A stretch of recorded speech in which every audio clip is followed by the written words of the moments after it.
guys of the second year, how are you today? Olá pessoal do segundo ano, como estão hoje? Today we are going to continue studying the relative clauses. A gente vai continuar estudando as orações relativas and we are going to see that there are two kinds of it. E a gente vai ver que tem dois tipos disso, tá?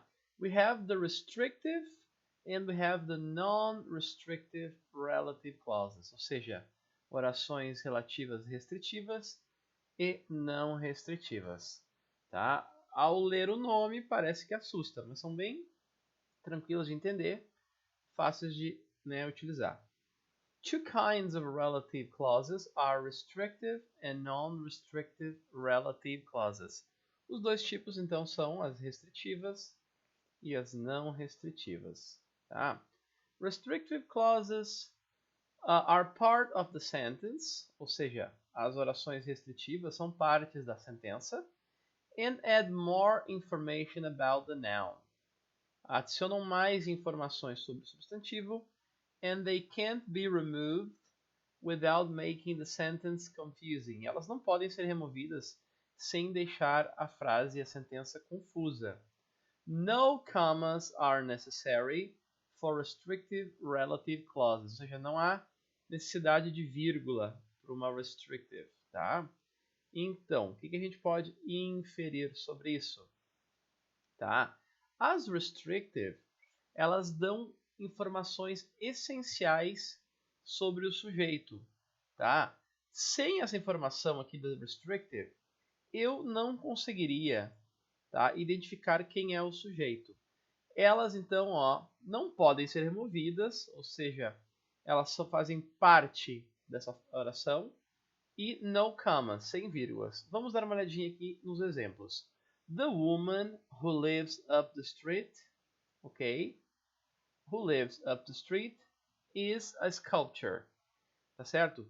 Se eu falar the woman is a sculptor, a mulher é uma escultora, tem como eu saber de qual mulher que nós estamos falando? Não. Então, para isso que se usa a restrictive relative clause, oração relativa, lembrando que inicia com o pronome relativo, né? E que restringe quem é o sujeito, ou seja, informa. Esse conteúdo aqui também tem outro nome, tá? Alguns materiais trazem como defining relative clauses e non-defining relative clauses. Eu até acho que se você traduzir e utilizar o defining para entender aqui fica muito melhor. Ou seja, uma oração relativa que é essencial para definir quem é o sujeito. Tá certo? Então, esse outro nome que tem, além de restrictive, a gente pode chamar de defining, traz muito mais, né, sobre o que é a restrictive or defining relative clause do que o outro nome. Então, a mulher é uma escultora. Então eu vou acrescentar essa informação aqui, que vai definir quem é o sujeito, vai restringir quem é o sujeito, sem vírgulas. Não é qualquer mulher que é escultora, é a mulher que vive, né, na parte de cima da rua, up the street, né? Então eu estou dizendo quem é essa mulher. Então, se eu tirar, remover, vai deixar a frase confusa. A mulher é uma escultora. Poxa, que mulher, tá? Então, e sem vírgulas. Sempre que for uma informação essencial, né, para definir, para restringir quem é o sujeito, eu não uso vírgulas. The museum, ok, which is in our neighborhood, is showing some really great art this month. O museu que é no nosso bairro, daqui é o pronome relativo, dando nome à oração relativa, né, que é no nosso bairro, está mostrando algumas artes ótimas nesse mês. Bom, se eu tirar essa informação aqui, tem como eu saber quem é o sujeito? O museu está mostrando artes, né, esse mês. Enfim, que museu é este? É o museu que está no nosso bairro, que é no nosso bairro. Então, lembram, né, entendam que essa informação aqui é importante para definir, restringir quem é o sujeito sem vírgulas, beleza? Próxima. The artist whose art is in the exhibit is from Canada. O artista cuja arte está na exibição é do Canadá. Então, se eu tirar essa informação, fica The artist is from Canada. O artista é do Canadá. Que artista? Ah, não é qualquer artista. É o artista cuja arte está na exibição.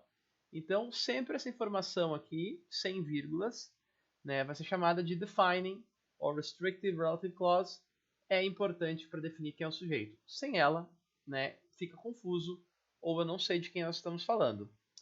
Por outro lado, agora vamos ler a definição de non-restrictive ou non-defining, como eu tinha falado ali, tá?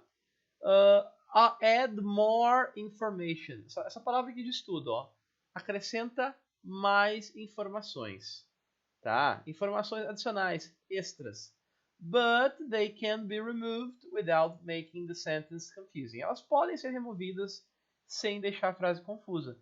Geralmente, o que tiver entre vírgulas ali, non-defining or non-restrictive, é apenas algo a mais sobre o sujeito e não algo essencial, tá? Non-restrictive relative clauses are placed between commas. Muito interessante, muito essencial. São utilizadas entre vírgulas, tá? Commas, para quem não sabe, vamos anotar ali, tá? Vírgulas. Então, sempre que for uma non-defining or non-restrictive, entre vírgulas. Vamos ver então aqui. My brother, who loves to paint, is learning to sculpt.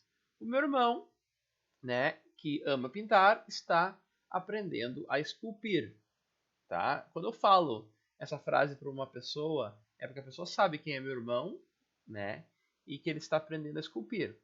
Óbvio que poderia se transformar essa frase aqui numa defining, desde que eu tivesse vários irmãos, por exemplo, tá? O meu irmão que ama pintar está aprendendo a esculpir. É só aquele que está aprendendo a pintar, não os outros. Mas nesse caso, possivelmente eu tenho um irmão apenas, ou a pessoa sabe de que irmão estou falando, então meu irmão que ama pintar está aprendendo a esculpir. Então nesse caso eu posso tirar a informação que ama pintar e ainda vai ter sentido. Meu irmão está aprendendo a esculpir. Ah, ok, your brother, teu irmão. Então ele sabe de quem está falando. Tá? A informação então non-defining or non-restrictive. The museum downtown, which I go to about once a month, is having an interesting exhibit right now. O museu no centro, ó, já está definindo que museu é. Museu no centro, que eu vou por volta de uma vez por mês, tá? Está tendo uma exibição interessante agora mesmo. Então, já sei, ó, o museu no centro está tendo uma exibição interessante. Eu sei de que museu estamos falando e só estou adicionando uma informação extra, tá? Which I go about once a month, que eu vou por volta de uma vez por mês. And finally, the artist, who is from Canada, has 27 pieces of art in the exhibit this year. O artista, né, que é do Canadá, tem 27, né, peças de arte, né, na exibição esse ano. Possivelmente seja apenas um artista nessa exibição, para eu estar usando essa informação aqui apenas como extra. Okay? Então também depende da interpretação. Né? O artista tem 27 peças de arte na exibição esse ano. Eu estou falando de um artista específico, sei de qual é, então apenas uso o From Canada para dar uma informação extra. Então, que é do Canadá. Então não esqueçam que cada uma delas aqui usou um pronome relativo, por isso que são orações relativas, né? Se não houvesse o pronome relativo, poderia ser simplesmente uma oração adjetiva, né? E não uma oração relativa, tá? Então essa é a ideia aqui, ó. Outra coisa bem importante que eu quero acrescentar para vocês aqui, tá?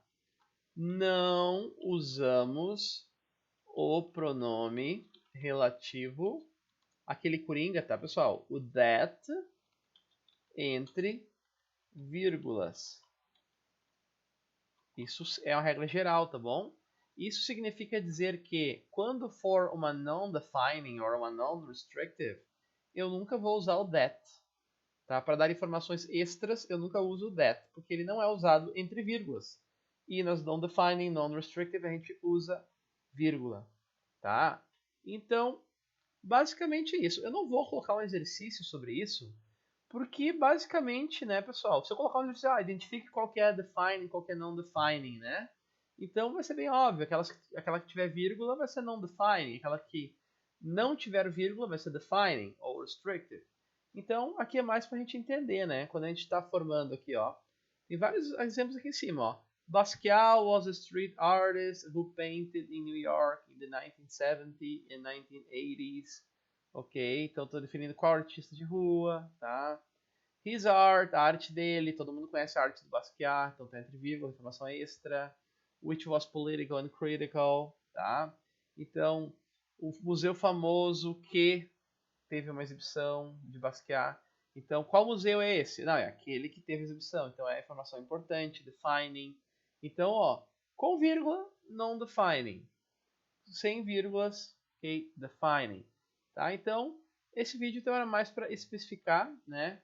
Deixar bem claro para vocês como que a gente usa e como que é o sentido, né? Qual que é o uso dos restrictive and non-restrictive relative clauses, também chamadas de defining and non-defining.